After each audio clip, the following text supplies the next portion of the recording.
പശ്ചിമേഷ്യയിലെ വ്യോമ പ്രതിരോധ സംവിധാനങ്ങൾ ശക്തമാക്കാനും സഖ്യരാഷ്ട്രങ്ങളുടെ താൽപര്യങ്ങൾ സംരക്ഷിക്കാനുമായി കൂടുതൽ സേനയെ അയക്കുമെന്ന് ബ്രിട്ടൻ. ഗൾഫിലേക്ക് 1000 സൈനികരെ കൂടുതലായി അയക്കുവാനാണ് ബ്രിട്ടന്റെ തീരുമാനം. ഗൾഫ് രാജ്യങ്ങളിൽ നടത്തിയ അടിയന്തര സന്ദർശനത്തിന് ശേഷം ഡിഫൻസ് സെക്രട്ടറി ജോൺ ഹീലിയാണ് ഇക്കാര്യം അറിയിച്ചത്.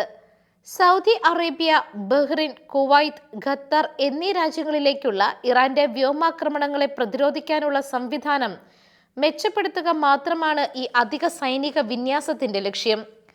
ഗൾഫ് രാജ്യങ്ങളുടെ വ്യോമാതിർത്തികൾ സംരക്ഷിക്കുവാൻ ബ്രിട്ടന്റെ ഭാഗത്തു നിന്നുള്ള ഏറ്റവും മികച്ച സഹകരണം ഉണ്ടാകുമെന്നാണ് ഡിഫൻസ് സെക്രട്ടറി ഗൾഫ് രാജ്യങ്ങളിലെ നേതാക്കൾക്ക് ഉറപ്പു നൽകിയത്.